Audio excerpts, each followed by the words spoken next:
Eu tenho 23 anos de formado. Eu nunca chorei dando uma notícia de morte. No Covid, depois de tantas batalhas que a gente acabava perdendo, em algumas vezes ao dar a notícia, de conversar com a família, eu acabava chorando junto com a família.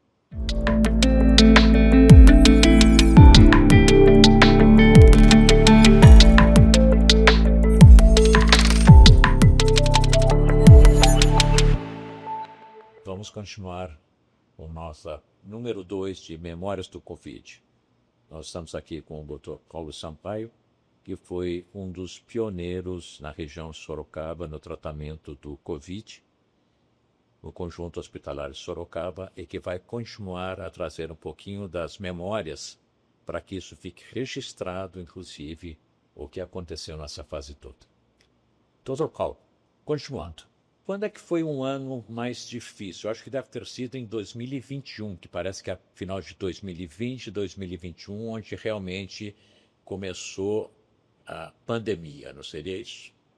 Final de 2020, começo de 2021, foi o que chamou-se de segunda onda. Por que segunda onda? Porque veio uma primeira onda de aumento de casos no meio do ano 2020, houve um decréscimo no número de casos, e depois, no final do ano, novembro, dezembro, começou realmente uma ascensão de casos brutal e que realmente sobrecarregou demais o sistema de saúde, que não tinha estrutura para aquilo, né? Tanto que aqui no hospital precisamos abrir mais 2 UTIs específicas para o Covid nesse período, né? Que foi justamente no final do ano 2020, começo de 2021. Essa expansão, alguma coisa tem a ver, volto a perguntar isso, com o tipo de pessoas, era mais jovem, mais velho, ou com comorbidades, ou continuava o mesmo padrão, qualquer um? Continuava o mesmo padrão. E se lembra-se na época a questão da economia do país, se já começou um pouco, que a gente chama do local, de fechar muita coisa, que não estava funcionando, muitos serviços, ou não? Não me lembro. O lockdown foi no começo de 2020. Eu lembro até que eu estava num congresso no Rio de Janeiro sobre AVC. Eu voltei em um dia, no dia seguinte teve o lockdown de fechar tudo, quem poder, todo mundo no supermercado fazer um estoque e levar para casa, né? Aí veio essa primeira onda, e aí atribuiu-se até a segunda onda num relaxamento das medidas de profilaxia. As pessoas ficaram mais seguras, não vou usar máscara, vou começar a sair mais, e aí colocou-se como se essa fosse a causa da segunda onda que poderia ter acontecido, né? Mas não dá para afirmar que foi essa a causa. E aí também tem alguma coisa a ver. A vacina surgiu 1 ano e meio depois, aproximadamente. Foi no final de 2020, começo de 2021. Foi começo de 2021. E eu, se não me engano, a primeira vacina que chegou foi importada da Inglaterra, AstraZeneca, se não me engano. Depois teve a nacional, feita pelo Butantan. Isso. A vacinação começou nas faixas etárias mais altas dos profissionais de saúde no começo de 2021. E a gente pôde observar que, conforme ia se vacinando uma determinada faixa etária, depois de 1 mês, 2 meses, os pacientes dessa faixa etária não estavam mais aparecendo na nossa UTI. Então tem uma relação direta aí entre vacinação e decréscimo do Covid? Pudemos sentir exatamente isso na UTI que eu coordenava, por exemplo, né? Tanto que quando encerrou-se as atividades da UTI que eu coordenava, os pacientes que estavam lá eram os mais jovens que ainda já chegaram a vacinação para isso. E lógico, a gente via muitas vezes que pacientes mais idosos que chegaram depois, eles não tinham recebido a vacina também. Não estou aqui afirmando a eficácia da vacina. Estou fazendo uma observação do que aconteceu em uma relação existente, que até as pessoas provarem se isso é causal, se isso é consequência, é outra questão. Isso foi o que a gente observou aqui. Mas daí o que acontece? A gente tem um início da vacinação e começa um decréscimo. Mas o atendimento aos pacientes, houve alguma evolução no cuidado, no trato com o paciente já nessa época, 1 ano e meio depois do Covid, alguma coisa? Que aprendizado que se conseguiu com isso? Ao longo de todos esses primeiros 2 anos, pouca evidência teve em tratamento.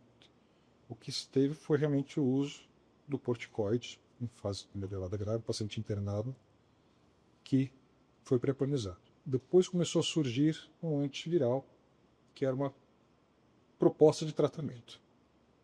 Hoje, já existem alguns tratamentos estabelecidos, né?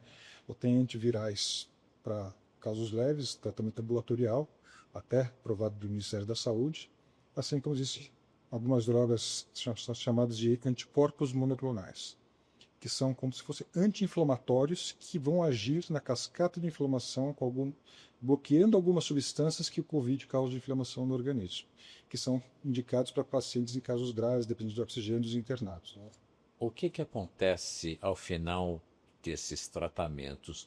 Começa a diminuir. O número de internados tem maior chance de alta. Sim. E também o público vai mudando. Daí eu fico perguntando uma coisa que eu ia perguntar logo do começo. Quando é que você tomou a vacina? Eu tomei logo quando foi disponibilizado no SUS aqui. Tá, mas foi pelo menos 6 meses, 1 ano depois, você já estava tratando do pessoal. Ah, sim. E como é que você não se contaminou? Isso eu não sei dizer. Eu atuei quase dioturnamente na UTI Covid que eu coordenava por 9 meses e não contraí a doença. Antes de atuar nessa UTI, atendi no hospital de campanha de Sorocaba, atendi no nosso pronto-socorro e também não contaminei. Fui contrair Covid quase que 1 ano depois e eu não sei onde contraí. Não sei explicar o porquê, né? Então E o Covid você contraiu foi leve? Foi leve, tratei em casa, tive praticamente todos os sintomas clássicos. Sim. Só não precisei de oxigênio, nada disso, né? Mas fiquei 1 semana quase de cama em casa, né? Inclusive, a minha esposa, na época, ela contraiu Covid. Descobrimos 3 dias após, quando ela fez o teste. Eu convivia na mesma casa e não contraí. Falar que eu tomei alguma medida profilática específica? Não. Mas foi uma coisa que aconteceu, eu não contraí. Assim como vi colegas que tomavam todas as medidas e contraíram logo de início, né? Então não dá para estabelecer uma relação causal aí com essas medidas. A única relação que a gente consegue ainda mostrar é a vacinação. Isso. E não importa a vacina. Se a gente for parar para analisar historicamente, houve algumas marcas de vacina diferentes durante essa vacinação. Sim, isso. E com todas elas a gente observou, como eu comentei, a faixa etária que estava sendo vacinada diminuía o número de casos internados no nosso UTI nessa época, né? Mas não consigo falar para vocês se uma ou outra era melhor ou pior, em termos de efeito colateral, isso a gente não taxa. Você chegou a atender algum paciente na época que tinha sido vacinado, ou número 2, chegou a atender algum paciente que tenha tido um efeito colateral da vacina? Na época, difícil dizer, porque muitos dos efeitos colaterais da vacina também são efeitos, complicações que podem ocorrer do Covid, né? Então, os fenômenos tromboembólicos, as miocardites, também poderiam ocorrer devido à própria infecção, né? Mas nós não registramos à época nenhum caso específico que foi considerado efeito colateral da vacina. Pacientes que saíram dessa, alguns saíram com a intubação, afetou muita gente? Sim. Porque muitos casos precisavam ficar intubados por um período prolongado até a recuperação. E a intubação prolongada exige que se faça uma terapêutica que é a traqueostomia, né? Conseguir até tirar o paciente da ventilação mecânica e continuou. Então, muitos pacientes evoluíram com necessidade de fazer traqueostomia e depois disso continuam um tratamento para retirar a traqueostomia. E daí, quando retira, o que seria o tubo? É isso, um tubo menor na traqueostomia? Isso. A intubação é um tubo plástico que entra da boca e a traqueia. Na traqueostomia, você faz um orifício na traqueia e coloca um tubo menor diretamente ali, tira o tubo maior. Esse tubo, inicialmente, é um tubo plástico, que depois você passa para um tubo metálico e depois você tira esse tubo. Mesmo para a traqueostomia, pode haver complicações, né? algumas lesões de traqueia podem acontecer que exige que o paciente utilize a traqueostomia por mais tempo, mas também tem tratamento, novas cirurgias para depois poder ficar sem a traqueostomia. Qual a sua mensagem hoje em dia, para depois de ter passado por tudo isso? Não sei quantos casos que a gente anda tendo de Covid ainda, se é menor, se a gente já aparece alguma coisa assim. Qual a mensagem você gostaria de deixar? Graças a Deus, os casos hoje em dia quase não se vê mais. Pouquíssimos casos a gente está tendo.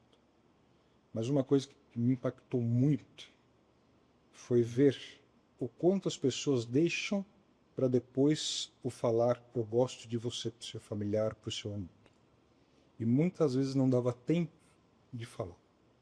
Eu vi muitos casos de pacientes entubados ou pacientes internados que não podiam receber a visita dos familiares e acabavam indo a óbito, e geralmente caixão fechado, então não pôde haver a despedida.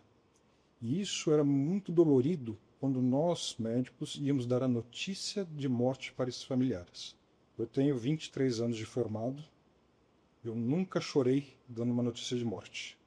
No Covid, depois de tantas batalhas que a gente acabava perdendo, algumas vezes ao dar a notícia, de conversar com a família, eu acabava chorando junto com a família. Então eu acho que isso é uma lição importante que a gente tem para mudar talvez o nosso dia a dia, a nossa forma de encarar o mundo. Interessante você esteja dizendo isso, porque você é responsável, um dos responsáveis pelo pronto-socorro, pelo pronto atendimento em Sorocaba. Então você vê todos os traumas, desastres que acontecem aí na cidade, na região, chega até você. Então se lida com a morte diariamente. E o Covid te pegou em especial. Acho que pegou todo mundo. Então isso realmente, eu acho que se a gente tem, enquanto humanidade, extrair alguma lição, é exatamente essa, de aproveitar o hoje, não deixar para amanhã. Pessoal, essa é uma das memórias do Covid. Nós vamos aos poucos contando mais histórias um pouquinho mais para frente. Obrigado, Paulo. Obrigado pelo convite, Palmeiro. Até a próxima. Tchau, tchau, gente.